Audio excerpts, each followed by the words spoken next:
C'est l'heure de politique en partenariat avec Slate.fr et son cofondateur et ancien directeur du Monde, Jean-Marie Colombani. Bonsoir. Bonsoir Roselyne. Alors moins de 5 € par jour et par personne, c'est ce qu'il reste pour vivre aux ménages accueillis par le Secours catholique. Selon l'enquête annuelle de l'association, les personnes en situation de pauvreté extrême augmentent. Un phénomène évidemment aggravé par l'inflation record. Mercredi, le gouvernement a mis fin à la ristourne à la pompe. Certains voudraient raviver le mouvement des Gilets jaunes, quand d'autres, évidemment, le craignent. Et enfin, 5 jours après l'accostage du bateau de migrants, l'Ocean Viking, à Toulon, Gérald Darmanin annonçait déjà les décisions prises sur le sort des 234 migrants. Sur ces 234 personnes, au moment où je vous parle, l'ensemble des démarches ne sont pas terminées, 44 ont été reconnus mineurs, 60 peuvent demander l'asile, notamment des Syriens, des Soudanais, des Érythréens. 44 se voient désormais un refus opposé à leur demande d'asile.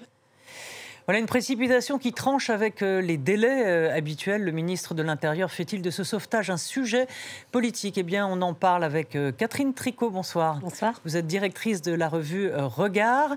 En face de vous, Neila Latrousse. Bonsoir. Bonsoir. Vous êtes chef adjointe du service politique à France Info. Et Stéphane Vernet, directeur de la rédaction parisienne de Ouest France. Bonsoir. Merci à tous d'être là. Et en fin d'émission, Véronique Reissoul pour la politique sur les réseaux. Alors, le Secours catholique, je vous le disais, s'inquiète de l'extrême pauvreté en France. C'est un chiffre inquiétant. Et le Covid, évidemment, Jean-Marie est passé par là. Oui, et ce qui est inquiétant, c'est que ça nous ramène à des situations où d'un côté, vous avez les grands agrégats, les données sur lesquelles on se base pour apprécier la situation du pays. Par exemple, le fait que le chômage a reculé, continue de reculer. Donc ça, c'est quelque chose d'extrêmement positif. Le fait que la richesse nationale s'accroît, ainsi de suite. Donc on se dit ça va plutôt mieux et ça va plutôt mieux qu'ailleurs. Et là, on est renvoyé à une réalité immédiate, quotidienne et qui est au contraire très angoissante parce que les choses s'aggravent. Et s'aggravent dans des proportions très alarmantes.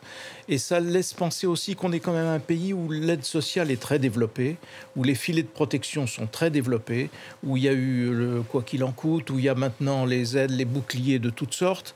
Et pourtant, mais ceux-là, c'est ceux qui sont sous les radars. C'est une critique qui est faite, d'ailleurs, qui consiste à dire on est déjà bien lotis, ainsi de suite.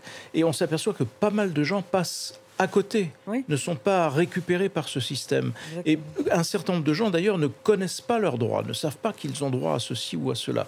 Donc ça démontre qu'il y a encore du travail, et pas nécessairement dans le sens que l'on entend habituellement dans le débat politique, qui consiste à dire on dépense déjà beaucoup trop, on en fait déjà beaucoup trop, la générosité est l'ennemi du travail, toutes sortes de choses qu'il faudrait remettre en cause, compte tenu de ce que nous dit le Secours catholique. Je pense que le Secours populaire doit être sur les mêmes bases. Catherine, donc le Secours catholique appelle le gouvernement à l'aide en quelque sorte et à une action, mais concrètement, j'ai envie de dire que ça fait depuis les temps que la pauvreté, c'est comme si c'était quasiment dans le décor. Et ce sont des gens qui passent effectivement sous les radars des aides comme le RSA et d'autres, et le bouclier, tout ce qu'on veut. Oui, c'est un rapport assez inquiétant parce qu'en effet, par exemple, ils disent que c'est 5 € de reste à vivre alors qu'ils estiment que rien que pour s'alimenter, c'est-à-dire sans compter l'hygiène, s'habiller, etc., il faudrait au minimum 7 € par personne. Ça veut dire qu'on a vraiment beaucoup de familles monoparentales, avec enfants, des hommes isolés, etc., qui ne sont même pas en situation de se nourrir. Donc on a vraiment une grande misère qui s'expose. Moi, j'ai été frappée parce que je l'ai parcouru, ce document, d'abord par l'insistance sur la dignité, sur l'effort que chacune de ces personnes fait pour rester dans la communauté entre nous, avec nous, donc pour s'habiller, pour être bien, pour être digne, pour ne pas se marginaliser. Mais c'est vrai que c'est un rapport qui est assez dur sur le plan politique parce qu'ils insistent sur le fait que les droits ne sont toujours pas octroyés de façon automatique et que donc beaucoup de gens n'en bénéficient pas, le RSA, les allocations familiales, le droit au logement, etc. Et puis d'autres éléments qui sont aussi assez critiques, c'est-à-dire ils pensent qu'il faut absolument régulariser les sans-papiers qui travaillent en France pour qu'ils puissent bénéficier de leurs droits. Ils contestent totalement l'idée que l'on octroie le RSA en échange d'heures de travail travail et ils mettent en cause les baisses d'allocations chômage en lien avec le fait qu'ils rappellent un chiffre. Ils disent qu'il y a 350 000 emplois non pourvus, mais il y a 5 millions de chômeurs. C'est les chiffres de la DARES et ils disent donc cette politique-là. Vraiment, c'est un rapport qui est vraiment intéressant pour l'humanité qui s'en dégage et l'exigence politique qu'ils expriment. Neila Latrousse, dans le fond, les riches sont de plus en plus riches et les pauvres de plus en plus pauvres. Oui, et dans le même temps, il y a ce rapport du Secours catholique qui sort et il y a toute une étude aussi sur les filets sociaux justement qui ont été déployés, les boucliers tarifaires, etc. Et le cri d'alerte précisément sur le bouclier tarifaire, c'est que c'est pas un bouclier qui gèle l'augmentation des prix, c'est un bouclier qui gèle l'augmentation des prix à 15%, ce qui est quand même assez élevé malgré tout pour les ménages les plus modestes. Et le rapport publié en parallèle de l'Institut des politiques publiques, justement, constate que d'abord, ceux qui payent le plus lourd tribut à l'inflation, c'est ceux dont les dépenses contraintes sont les plus élevées, ceux qui sont les plus exclus aussi des tissus urbains, de transport, etc. Donc on est typiquement sur le profil de, par exemple, la famille monoparentale qui vit en ruralité, qui doit utiliser sa voiture pour aller travailler et qui doit payer la cantine, y compris sous tarifs sociaux, mais qui n'arrive pas pour un enfant tout en ayant du mal à se loger. Ce rapport-là met en garde sur le fait qu'il y a ce double mur de janvier-février. C'est-à-dire que le rapport du Secours catholique est déjà globalement pas joyeux. Mais si on ajoute à cela la perspective des 15% d'augmentation des tarifs de l'électricité en janvier, plus 15% d'augmentation des tarifs du gaz en février, ça rend la situation d'autant plus compliquée. Et surtout, l'Institut des politiques publiques ajoute à cela le fait que dans ce filet des gens qui s'en sortent pas très bien, il y a ceux pour qui déjà il y avait une pauvreté extrême et pour qui la situation s'aggrave, mais il y a toute la population des gilets jaunes qu'on considère comme une classe moyenne, donc en gros on est en dessous de 2 000 € de revenus par mois, grosso modo, mais pour qui la part de dépenses contraintes étant élevée, et eux-mêmes ayant une aspiration malgré tout à pouvoir dégager du temps pour autre chose que de la dépense contrainte ou de l'argent pour autre chose que de la dépense contrainte, eh bien se retrouvent eux aussi rattrapés par l'inflation. Et donc ces deux rapports additionnés, ça laisse entendre qu'en février, ce qu'on appellera les populations les plus défavorisées, ce sera plus simplement les gens en extrême pauvreté, mais ça aura grignoté quelques dizaines, peut-être quelques centaines, milliers de personnes en plus. Alors vous en parliez, Neila, de cette classe moyenne qui n'arrivait pas et qui n'arrive toujours pas à boucler leur fin de mois, et du travail qui paie mal, mais on parle peu effectivement de cette extrême pauvreté qui échappe généralement au radar des filets sociaux, justement. Alors, cette extrême pauvreté, elle est quand même observée avec grande finesse par le Secours catholique tous les ans. Et en fait, moi, je trouve que ce qui est intéressant dans ce que dit le Secours catholique, je voudrais juste rappeler deux, trois choses. La première, c'est qu'en fait, les statistiques du Secours catholique, elles concernent les personnes qui vont au Secours catholique et qui sont déjà, par définition, des gens en situation de précarité, de grande précarité. Est-ce que les chiffres ne sont pas bons du tout? C'est très clair. Est-ce que la situation se détériore de manière spectaculaire, tels que les chiffres qui sont dans ce rapport nous laissent entendre? Je ne crois pas. Le problème, si vous voulez, c'est que la situation ne s'améliore pas. La situation, elle s'est profondément dégradée l'année dernière, après Covid, où le Secours catholique a franchi un cap très important, c'est qu'ils ont eu plus d'1 million d'allocataires, de gens qui sont venus les voir, et ça, ils n'avaient jamais eu encore. Et en fait, ça ne baisse pas, et la situation ne s'améliore pas. Et là où je suis complètement d'accord avec Neila Latrousse, c'est que le problème, il n'est pas tellement sur cette année, il est sur l'année prochaine. Vous allez avoir un effet de ciseau, où il y a un certain nombre de choses qui vont s'accumuler. Ce que le Secours catholique nous dit aussi, c'est qu'ils ont de plus en plus de familles avec enfants qui viennent, et ça, c'est très problématique, de plus en plus de personnes âgées isolées, c'est un vrai problème. Et il y a l'inflation qui va avoir un effet désastreux, mais ils disent que dans les calculs qu'ils font sur ce qu'on appelle le reste à vivre, c'est-à-dire combien il vous reste à la fin du mois, une fois que vous avez payé toutes les dépenses contraintes. Voilà, le vrai problème, c'est celui du logement. Parce qu'on parle de l'effet Covid 2021, il y a eu l'effet Covid, mais dans l'effet Covid, il y a l'effet Covid, l'inflation, mais dans l'effet Covid, vous avez aussi un retour vers les zones rurales, les zones, vous avez une nouvelle pression et une nouvelle dynamique qui s'est traduite avec une volonté des gens qui vivent dans les villes de retourner en campagne. Et vous avez l'immobilier qui est en train de changer de nature, et vous avez plein d'endroits qui étaient des endroits isolés, etc., où les loyers étaient peu élevés, et ils sont en train de remonter aussi partout. Donc et tout ça, augmente, sauf écoutez, ça, les salaires. Moi, là où je suis inquiet personnellement, c'est que, encore une fois, la situation, elle ne s'améliore pas, c'est déjà un problème, mais on va au-devant d'une détérioration qui, à mon avis, les chiffres sont mauvais cette année, mais l'année prochaine, ils vont être. Tout est. L'alignement des planètes est quand même très défavorable. Conséquence de juste quelques remarques parce que dans ce que vous disiez tout à l'heure, la notion de dépenses contraintes, c'est la clé. Parce qu'en effet, avec l'inflation, les dépenses contraintes prennent une part de plus en plus grande et laissent notamment le logement. De moins en moins pour vivre mieux, tout simplement. Et donc ça, c'est évidemment la préoccupation principale. Mais sinon, il y a un effort qui est fait par le gouvernement, je crois, dans l'automaticité des ressources quand on a droit à des allocations sociales, à des aides sociales, etc. Donc ça, ce sera une bonne chose, mais ça ne règle pas le problème de ceux qui passent à travers les gouttes et de ceux qui ne se manifestent pas parce qu'ils ne savent pas que leurs droits existent. Donc ça reste un problème immédiat et urgent à régler. Juste une petite remarque il y a pas dans le phénomène général. Une boîte comme Carrefour, qui est quand même une des grandes spécialistes françaises de la distribution, de la grande distribution, va faire intervenir en France une marque de ces magasins qui est née au Brésil et qui était destinée à des populations précaires. Et donc ça, c'est un signe très fort de l'évolution de notre société, où avant, vous aviez les magasins de luxe, entre guillemets, enfin assez chers, une gamme moyenne de grande distribution qui servait la classe moyenne, et puis des magasins plus accessibles, plus bon marché. Aujourd'hui, tout ce qui était au milieu tend à disparaître. Et donc, vous avez de plus en plus de la grande distribution de luxe, ou en tout cas accessible à des revenus aisés, rien au milieu, et une grande distribution accessible à des pauvres, à des précaires. Et donc ça montre une coupure dans la société française qui est infiniment plus grave, je pense, que tout ce qu'on peut dire sur l'archipel, ceci ou cela. Je pense que là, on est vraiment devant une urgence de politique sociale que je n'ai pas vu apparaître encore dans les débats politiques. Une toute petite précision sur ce qu'on appelle l'automatisation des aides. Il y a une volonté affichée en matière d'automatisation des aides. C'est-à-dire que le problème aujourd'hui, c'est que pour toucher certaines aides, il faut faire une demande. Si vous êtes complètement exclu de la société et vous savez pas comment vous y prendre, vous faites pas la demande, vous touchez pas ces aides. Il y a une volonté du gouvernement de dire on va faire un système de guichet unique et d'automatisation des aides pour que les gens touchent les aides a priori, qu'ils les demandent ou pas, quand on pense que ces personnes y ont droit. Le problème, c'est que ça, on en parle depuis 6 ans déjà. C'était la grande affaire du début du quinquennat précédent. Et puis au bout de 2-3 ans, il y a eu un remaniement gouvernemental et on n'en a plus entendu parler.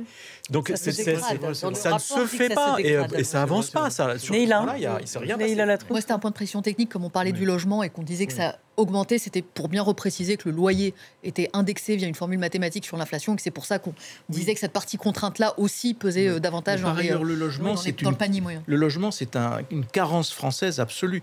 Quand on compare les pouvoirs d'achat, qu'on regarde le pouvoir d'achat d'un ouvrier allemand et d'un ouvrier français, le pouvoir d'achat de l'ouvrier allemand est plus élevé parce que son logement est infiniment meilleur marché qu'en France. Et le poids de la part du logement en France fait qu'à salaire égal entre la France et l'Allemagne, le pouvoir d'achat de l'ouvrier allemand est infiniment plus élevé parce qu'il a accès à un loyer loyer normal. En France, les loyers sont déraisonnables.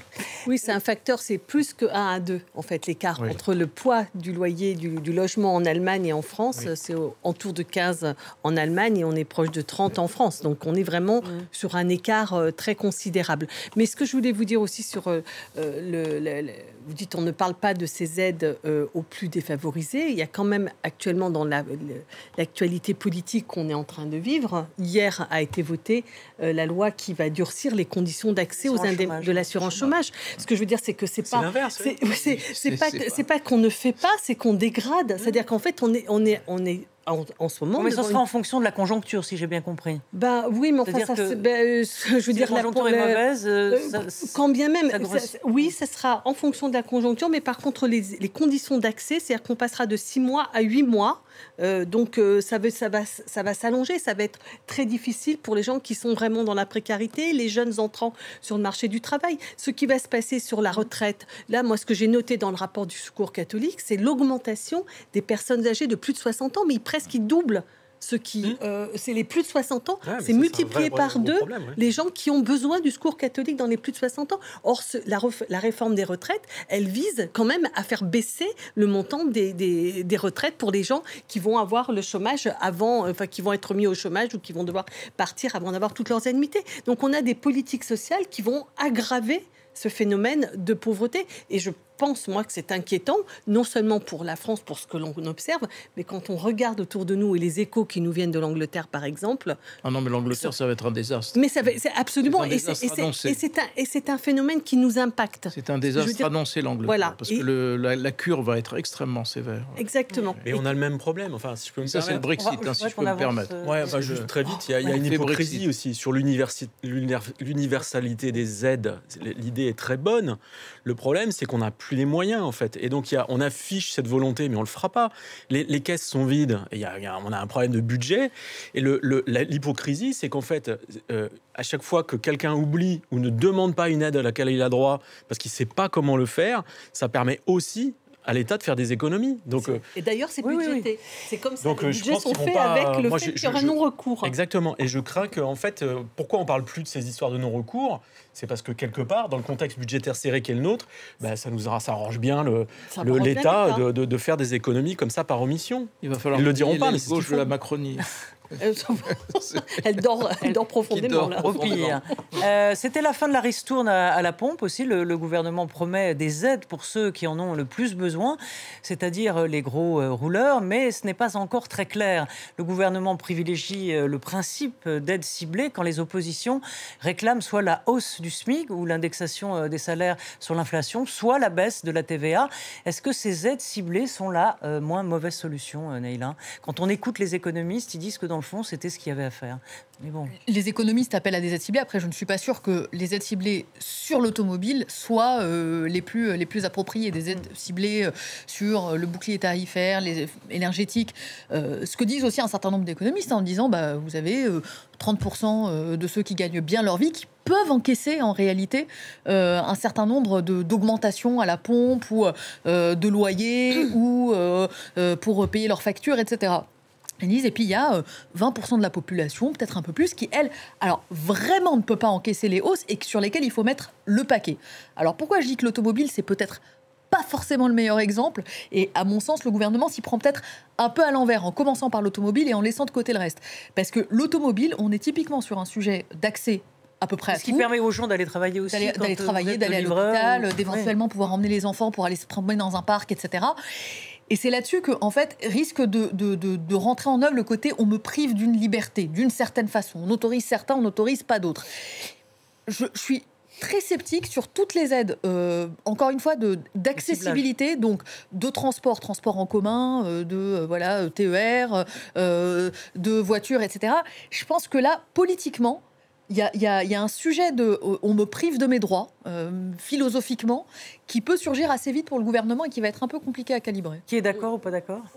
Moi, j'ai le sentiment qu'il y a un problème sur les aides qui dépendent des revenus. Parce qu'en fait, en France, on considère la classe moyenne très, très bas. Hein. C'est-à-dire que le revenu médian français, c'est 1870. C'est-à-dire que la moitié des Français gagnent moins de 1870. Et le revenu médian, c'est-à-dire c'est 2300. C'est-à-dire que c'est quand même très bas. C'est-à-dire qu'on est la classe moyenne quand on gagne 1870 € en France. Donc quand on commence à faire des aides ciblées sur ces critères-là, mais d'abord on laisse beaucoup de gens en dehors. Par exemple, toutes les aides ciblées pour la rénovation du logement, mais c'est très peu de monde qui a droit à ces aides ciblées. Toutes les aides ciblées qui sont pour l'achat d'une voiture électrique, mais c'est juste une blague parce que les gens à qui ça s'adresse n'ont pas du tout les moyens de s'acheter une voiture électrique. Donc, moi, je pense qu'il y a un problème sur les aides ciblées, c'est que on est arrivé à un niveau tellement bas, c'est que les 20% les plus aisés, on peut parler des 20%, mais ça veut dire que c'est 80% de la France qui gagne moins de 3 000 € par mois. Et qui ne peut pas encaisser des augmentations de 15% de l'énergie, du litre à 2 €, de l'alimentation à 15%. Ce que je veux dire, c'est que moi, je pense que la politique des aides ciblées, ça fait surtout monter le ressentiment de tous ces gens qui n'ont pas droit à ces aides, qui ont droit à aucune bourse pour leurs enfants, qui n'ont pas le droit, qui payent leurs impôts et qui n'ont pas d'aide, et qui se sentent et qui nourrissent ce qui s'est produit il y a 4 ans. Mais certains disent indexer les salaires, ça n'enlève pas l'inflation, c'est ce qui a été fait en 83. Non, ça accélère l'inflation. Oui, j'ai dit le contraire. Non. Oui, voilà. Alors, moi, je suis complètement d'accord avec Catherine Tricot sur le fait qu'en fait, ce principe des aides ciblées, elle peut agacer une nouvelle fois la classe moyenne qui se dit mais moi je galère, je paye des impôts et il n'y a rien pour moi. J'ai droit à rien. Ceci dit,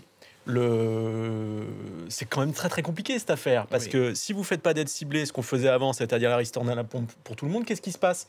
Allez voir dans les zones frontalières la blague. Vous avez les Belges, les Allemands, les Suisses, les Espagnols qui viennent faire leur plein en France. C'est tellement moins cher et ça c'est avec de l'argent public, c'est avec le nôtre en fait qu'ils font leur plein. Donc à un moment on peut se dire il n'y a pas vocation à maintenir ce dispositif. On va cibler, mais encore une fois, vous créez un nouveau ressentiment dans la classe moyenne qui se dit moi je me défonce, mon reste à vivre il est tout petit aussi, et à quelques euros près, je pourrais avoir une aide que j'ai pas. Et ça, c'est socialement, c'est un problème. Et il y a autre chose que je voudrais souligner, c'est qu'aujourd'hui, on a aussi dans les lignes de fracture qui parcourent ce pays, il y a une vraie division entre les villes et les campagnes. Dans les métropoles, 70% des gens n'ont pas de voiture. Et ils sont tamponnes de cette histoire. Par contre, en campagne, mais pas qu'à Paris, vous avez plein de grandes villes où les gens n'ont plus de voiture. C'est pas la métropole, c'est le cœur de la métropole. Et oui, les cœurs de ville, vous avez un public qui a plus de voiture. Pour eux, c'est pas un problème. Par contre, en campagne, vous avez besoin de votre voiture, quel que soit votre niveau de vie, pour circuler, pour vivre. Et ça, vous pouvez pas vous en passer. Sur le point des économistes de dire il faut faire des aides un peu plus ciblées, c'est-à-dire aller viser un certain nombre de publics, ça s'assortit aussi de conditions qui est aussi aller, par exemple, pour les 10% les plus riches, ce que propose Daniel Cohen, il dit il y a 10% de plus riches à qui il faut demander un effort fiscal pour pouvoir réorienter des aides ciblées vers les 40% les plus pauvres. L'une des contributions d'économie. Ça ne va pas que avec l'aide ciblée, ça va aussi avec l'idée d'aller rechercher d'autres recettes pour justement décortiquer. Là, on a un gouvernement qui n'entend pas ça, en fait. Un président de la République qui dit pas de nouveaux impôts. Surtout pas. Et puis par ailleurs, il y a quand même des aides qu'on peut faire qui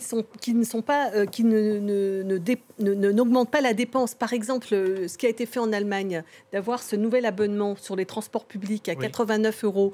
Vous n'allez pas plus vous déplacer parce que c'est gratuit, mais par contre, ça aide vraiment les gens d'abord, sur le plan écologique, tout le monde voit bien l'intérêt, et même sur le plan économique. Donc, il y a quand même cette aide sur l'isolation des logements, sur les transports en commun. Moi, je pense qu'il faudrait vraiment appuyer dessus, et que ce soit généralisé, évidemment, ça bénéficie à ceux qui en ont le plus besoin. Alors, vous parliez de cette classe... C'est une grande complexité. C'est une grande complexité. Tout se tient, donc, et tout ce qu'on dit illustre une fois de plus que la politique, ça n'est jamais le mieux. C'est le moins mal possible. Donc, mais il faut accepter ça, parce que sinon, on n'en sort pas. Alors, Jean-Marie, justement, je voulais qu'on écoute Mathilde Panot, qui était notre invitée dans Mardi Politique, sur le retour ou pas des Gilets jaunes. Et bien évidemment, la France insoumise souhaite que le combat revienne. On l'écoute. Le gouvernement ferait bien de faire attention parce que si effectivement il y a de l'anxiété, s'il y a des angoisses extrêmement fortes, la coupe peut être très vite pleine. Et nous sommes aujourd'hui au 4e anniversaire des Gilets jaunes. C'est ce jeudi que cet anniversaire a lieu. Et qu'il faut se méfier du peuple qui, là d'être écrasé, peut toujours se lever. Oui, alors Jean-Marie, voilà, le peuple peut toujours se lever. En tout cas, on sent qu'à la France insoumise, il y a ce désir de révolte. Mais est-ce que vous ne pensez pas que plutôt l'anxiété avec la guerre l'emporte aujourd'hui sur la colère et que aller dans la rue aujourd'hui, pas grand monde n'est mobilisé? Le problème avec la France insoumise, c'est ça, c'est qu'ils sont dans cette espèce de mythologie révolutionnaire où on a à la fois la réincarnation de Jaurès et de Robespierre en la seule personne de Jean-Luc Mélenchon. Donc voilà, levez-vous, orage désiré, vive la révolution, ainsi de suite.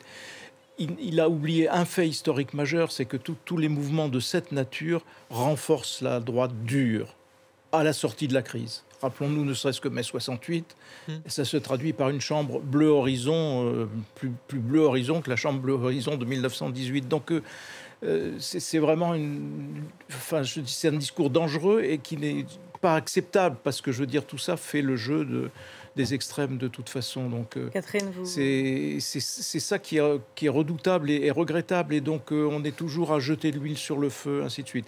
Par ailleurs, je pense que la guerre va rester dans nos esprits et dans nos contraintes. La guerre n'est pas finie. Donc la crise n'est pas finie, elle peut s'enchaîner avec une crise financière, on n'en sait rien, mais ça peut arriver. Donc l'angoisse et l'anxiété seront dominantes. Et dans les périodes d'angoisse et d'anxiété, les gens ne songent pas à aller dans la rue, à mettre à bas les institutions. Les gens pensent plutôt à préserver ce qu'ils peuvent préserver, vont demander davantage de protection à l'État, vont demander des aides, vont demander d'être protégés, mais certainement pas d'aller renverser les institutions ou chercher une énième république qu'incarnerait Jean-Luc Mélenchon. Mais voilà. Oui, je suis assez d'accord avec ce que vous dites. Je pense que la France insoumise aimerait qu'il en soit autrement, mais je pense que ce n'est pas dans les moments d'inquiétude et d'anxiété que surgissent les mobilisations. En fait, il y a des mobilisations quand il y a du grain à moudre. Quand les choses s'améliorent. Quand les choses s'améliorent. Historiquement, ça a toujours été comme ça. Et donc là, je pense qu'il y a deux éléments. Il y a les choses qui s'améliorent sur le plan matériel, c'est-à-dire qu'il y a plus de richesse, par exemple, et donc on dispute sa part du gâteau, mais il y a aussi quand il y a une espérance politique. Or, en ce moment, ce n'est pas du tout le cas. C'est-à-dire que pour l'instant, il y a quand même eu une défaite de la gauche dans l'élection présidentielle et législative, quand bien même la NUPES arrive en tête des voix au premier tour. Au total, c'est quand même l'extrême droite qui est le premier groupe et la France insoumise et ses partenaires ont du mal à imprimer l'agenda, le débat et à faire émerger une proposition politique d'espérance. Et donc sans espérance, moi je pense que sans espérance, il n'y a rien à attendre, il y a du ressentiment. Et le ressentiment, ça profite à l'extrême droite et ça ne profite pas à la gauche. Je voudrais qu'on aborde, il nous reste quelques minutes pour aborder notre dernier sujet, celui de l'Ocean Viking, qui a finalement été accueilli en France après un bras de fer avec l'Italie. Mais 5 jours plus tard, Gérald Darmanin annonçait déjà 44 expulsions. Ça n'a jamais été aussi rapide. Mais on a appris d'ailleurs cet après-midi que sur ces 44 expulsables, 26 mineurs ont fugué, je crois, vers l'Allemagne. Le sujet est bien sûr politique et c'est une façon, Nélia Latrousse, de s'assurer l'aide de la droite, de rassurer la droite et de s'assurer de leur soutien lorsqu'il faudra voter le texte sur l'immigration et sur celui des retraites. Depuis cet été, Gérald Darmanin triangule beaucoup, comme on dit. C'est-à-dire qu'il envoie la politique des petits signaux à la droite. Encore tout à l'heure, en signant cette lettre au préfet aujourd'hui, en demandant plus d'exécution des OQTF, des obligations de quitter le territoire, en demandant aussi au préfet d'inscrire systématiquement au registre des personnes recherchées les personnes qui sont sous le coup d'OQTF, pour pouvoir comparer personne recherchée, est-ce qu'elle a quitté le territoire ou pas, en disant voilà qu'aujourd'hui le dispositif ne lui permet pas vraiment de comptabiliser l'efficacité des mesures qu'il a mises en œuvre. Et puis en parallèle, il évoque l'humanisme pour accueillir l'Ocean Viking, mais attention, on va quand même en expulser 44. En même temps, on va faire un titre de séjour métier en tension pour mettre fin à une hypocrisie, parce que le travail au noir, vous comprenez, franchement, toutes ces personnes qui apportent tant pour la France et qui sont maltraitées malgré tout, et par l'administration et par leurs employeurs. Donc, il triangule tout simplement pour une raison très simple. Il l'a annoncé au lendemain de sa reconduction au ministère de l'Intérieur. Mois de mai, dans le Figaro, un portrait qui lui est consacré. Je suis là pour 2 ans, jusqu'au JO. Et après 2024, je ne m'interdis rien. Ouais. Voilà, c'est signé. Ouais. C'est un Sarkozy au petit pied, Gérald Oui, Darmanin. Mais cela dit, il est dans son agenda. Sur l'immigration, il y a peut-être chez lui aussi une part de sincérité, parce que c'est un sujet quand même qu'il connaît bien. Mais sur l'instrumentalisation, c'est évidemment désastreux, parce qu'on instrumentalise le sort de 200, 230, 240 personnes. Et là, sur les fugueurs, on oublie une chose, tout de suite on a l'impression que ce sont des fugueurs, donc des gens à rechercher, parce que ce seraient des prédélinquants ou je ne sais quoi. En l'espèce, ce sont des gens qui sont mineurs, donc sous la protection de la protection sociale à l'enfance. Donc ils sont protégés par un service social qui s'appelle la protection à l'enfance. Donc ce sont des règles particulières qui s'appliquent, alors que ce service ait été défaillant dans le fait de les surveiller. Ils n'étaient pas surveillés plus que ça, ils étaient dans un hôtel qui n'était pas spécialement gardé, donc je veux dire, et qui vont aller vers des familles qu'ils ont en Allemagne ou ailleurs. Donc il n'y a pas matière non plus à se scandaliser outre mesure. Oui, moi ce qui m'a un peu choqué dans la déclaration de Gérald Darmanin, c'est qu'il annonce 44 expulsions. Je veux dire, il est quand même ministre de l'Intérieur. Au bout de 5 jours, alors que d'habitude, ça met très longtemps. Oui, mais pas seulement. C'est-à-dire les recours n'ont pas été... on n'est pas allé au bout des recours. C'est-à-dire qu'on est même en 5 jours, oui. Oui. Donc, on n'est plus dans le respect du droit. C'est-à-dire qu'il y a quand même... Enfin, c'est pas possible. Non, mais s'il y a un côté qui est gênant, c'est comme si on avait un peu honte d'avoir finalement laissé accoster ce bateau. Tout à fait. Donc, on le fait comme ça. On dit, oui, mais attention, on va en expliquer. Il y a une contrepartie. C'est ne pas assumer ce qui est quand même le b.a.-ba. Puisqu'on reproche à l'Italie de ne pas appliquer la loi internationale, il est normal qu'on l'applique nous, et si on l'applique nous, on assume qu'on applique la loi internationale. Et même le droit français. C'est pas autre chose. Oui, le droit français en plus. Mais là, en l'espèce, c'est le droit de la mer. Stéphane. Oh ben, moi, je veux juste te dire que ça nous promet un beau débat. Je vous rappelle que la concertation sur la future loi immigration, elle commence la semaine prochaine. On va avoir un mois de concertation avant un grand débat à l'Assemblée nationale. Et ce sera la 29e loi sur les questions d'immigration depuis les années 80. Et en fait, aucune n'a résolu le problème parce que c'est extrêmement complexe. Notamment, on nous dit on va exécuter les OQTF, les ordres de quitter le territoire français. Mais de toute façon, la réalité, c'est qu'à partir du moment où les pays dont les migrants en question, qu'on veut expulser, entre guillemets, si le pays en question, si leur pays d'origine ne délivre pas de laissez-passer consulaire, on ne peut pas les expulser. Donc, si vous voulez, dans des problématiques qui sont extrêmement complexes, c'est quelque chose qui, ça va pas aller en s'arrangeant pour plein de raisons sur lesquelles je ne vais pas revenir, mais on est assez démunis en réalité par rapport à cette complexité. Mais il faut être dans un affichage politique qui consiste à dire oui, mais on va faire quelque chose. Vous allez voir, tout va changer. Je vous rappelle que la dernière loi sur l'immigration, elle date de 2018 et que ça devait être une grande loi du premier quinquennat. Et si on en refait une maintenant ou si on redébat maintenant, c'est qu'elle n'a rien changé, elle n'a servi à rien. Et dans le débat qui s'annonce, moi je conçois que Gérald Darmanin ait des ambitions personnelles, etc., et qu'il y a un lien. Mais en fait, ce grand débat, il va mettre la droite et l'extrême droite en position de force à l'Assemblée. Et c'est la majorité qui va être en difficulté. Et c'est elle qui va se déchirer sur ces questions en interne. Juste un point peut-être sur les OQTF, précision très rapide. Parmi les OQTF délivrés, il y a aussi des gens qui se disent afghans ou syriens, qu'on ne peut juste pas expulser. Et côté algérien, moi j'ai entendu un responsable algérien dire par moment, on nous met dans des listes des afghans ou des syriens qu'on ne peut pas expulser vers l'Afghanistan ou la Syrie, et qu'on reroute vers vous en disant, si finalement ils sont algériens, est-ce que vous pourriez les accueillir? Donc autant dire que techniquement, il y a ce qu'on peut dire dans le débat public et puis il y a vraiment les problématiques. Enfin, il n'y a pas de vol vers Kaboul. C'est vrai que par ailleurs, il y a une liste à faire des pays qui sont éligibles au statut de réfugié et d'autres qui ne le sont pas. Je veux dire, quand des Albanais demandent le statut de réfugié, c'est insensé parce que l'Albanie est candidate à l'entrée dans l'Union européenne, donc on ne peut pas être exilé. Non, parce que Véronique Reissoul nous attend pour faire, nous l'attendons aussi, faire sa chronique sur la politique sur les réseaux. Et ça promet, vous allez voir.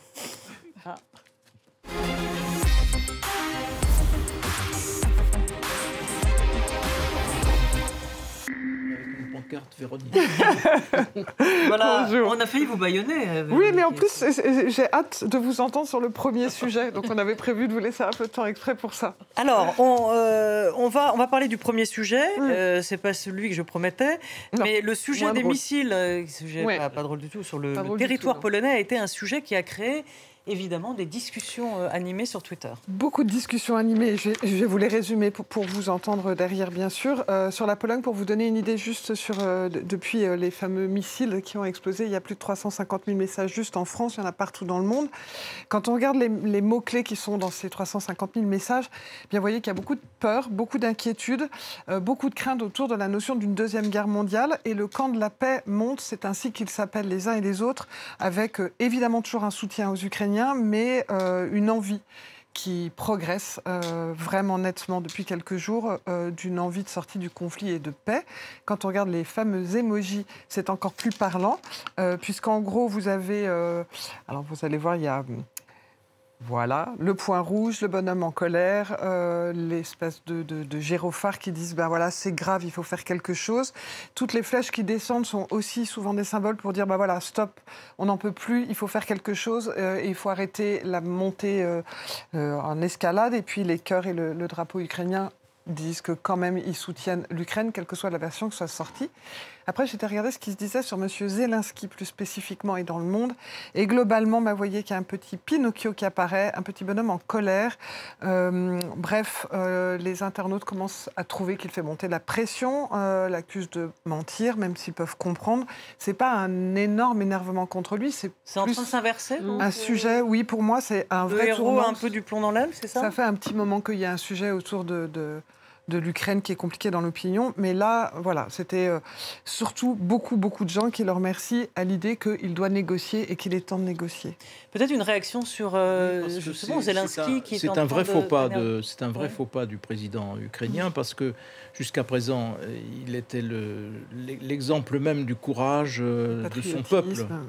Là, il se met dans une position, on va le soupçonner, on le soupçonne déjà, de pousser à l'escalade pour pouvoir entraîner les pays de l'OTAN dans une action plus directe que le fait de livrer simplement des armes. Donc, ce mensonge, entre guillemets, aurait servi à... Alors, il s'est heurté au très grand calme et au très grand sang-froid du côté américain, du côté de l'OTAN, du côté de tout le monde, et du côté de Varsovie, ce qui était aussi pas du tout évident au départ. Donc voilà, et probablement, on a su assez vite que c'était Alors évidemment que la responsabilité première, c'est une responsabilité russe, puisque c'est eux qui ont balancé une centaine de missiles sur l'Ukraine. Il fallait bien que l'Ukraine se défende, mais au moins, faut-il l'admettre. Donc là, il a intérêt à rectifier le tir assez vite. Ça montre quand même la montée d'inquiétude. Enfin, ça fait un moment que cette inquiétude sur un accident nucléaire, puis après la menace, la menace d'armes non conventionnelles. Je pense que vraiment, il y a une... les gens ne lâchent pas l'Ukraine, mais ils veulent qu'on sorte du conflit et qu'il n'y aura pas de sortie du conflit militaire. Tout le monde a compris qu'il va falloir s'installer autour de la table de négociation et parler, quoi. Il faut qu'il y ait une initiative qui soit prise. Ceci étant, l'ONU est quand même dans de grandes difficultés en ce moment et c'est quand même bien difficile cette situation parce que ça ne peut pas être que l'OTAN qui soit mobilisée sur cette issue du conflit. Alors, autre sujet beaucoup plus léger. Autre sujet plus léger, c'est plus difficile comme transition. La mascotte des JO 2024 qui réserve quelques surprises, Véronique. Mais oui, alors bon, ça n'a rien à voir. On est sur quelque chose de beaucoup plus léger, mais qui a bien fait rigoler les internautes. Alors donc, je vais vous présenter les fameuses mascottes. Vous les avez découvertes cette semaine, un grand moment. Donc voilà, donc c'est The Frige, donc 2 petits bonnets phrygiens, sympathique petite mascotte, n'est-ce pas? Alors il y a tout de suite eu quelques questions, vraiment des bonnets phrygiens, certains se sont posé la question de, en fait, à quoi ils ressemblent exactement? Est-ce que c'est vraiment des bonnets phrygiens? Et là, bam, beaucoup se sont posé la question de qui a bien pu avoir l'idée de croiser un clitoris avec... Il n'arrive pas. Voilà, vous vous souvenez de Patrick. Ah oui. Voilà, Patrick, dans l'étoile de mer de Bob l'éponge. Et ça nous donne ces fameux frises. Donc déjà, voilà. Après, on a eu pas mal d'internautes qui ont blagué en disant finalement, les Français, on est quand même incroyables. Voilà, un clitoris comme mascotte des JO, c'est le truc le plus français qu'on ait offert au monde depuis la fois où notre président allait convoler discrètement en scooter avec une jeune actrice. On a ensuite des tas de dessins qui disent, bonjour, je suis la nouvelle mascotte du planning familial et je vais vous parler du clitoris. Ah non, pas du tout. Pardon, je recommence. Bonjour, je suis la nouvelle mascotte des JO 2024 à Paris. Bref, ça fait beaucoup marrer. À l'étranger aussi, ça fait rire, figurez-vous, en disant so French, n'est-ce pas? Voilà, donc les uns et les autres se disent, je ne vais même pas vous dire le nom. Et après, comme c'est so French et que c'est un bonnet phrygien, il y a eu pas mal de blagues aussi sur la guillotine et le symbole qu'il y a autour du bonnet phrygien. Et donc, de nouveau, so French. Il y a même certains internautes qui se sont dit, pourquoi on n'aurait pas fait une petite mascotte qu'on aurait pu appeler Guillotinou, par exemple, qui aurait été sympathique. Voilà. Et donc, vous voyez que globalement, il y a eu beaucoup de créativité sur le sujet. Mais là, on rigole. Il y a un sujet qui a pas du tout fait rire. Et là, pour le coup, il n'y a pas eu beaucoup de détournements. C'est que ces fameux bonnets phrygiens seraient fabriqués en Chine. Et là, c'est une polémique qui monte assez importante. Assemblés en France, oui. Mais... Alors, 80% de ces bonnets phrygiens sont fabriqués en Chine, ce qui est un problème, effectivement, mais 20% restants, ils sont fabriqués en Bretagne, en Île-et-Vilaine. Donc moi, j'ai envie de vous dire, ça vous fait rire, vous trouvez ça moche, achetez-les quand même, mais regardez l'étiquette et n'achetez que ceux qui sont made in France. Voilà. C'est des BZH. Donc alors, l'explication qu'avait donnée le comité olympique était, c'est assemblés en France, ce n'était pas non plus la meilleure des explications. Ils auraient mieux fait de dire achetez les 20% bretons, mais voilà.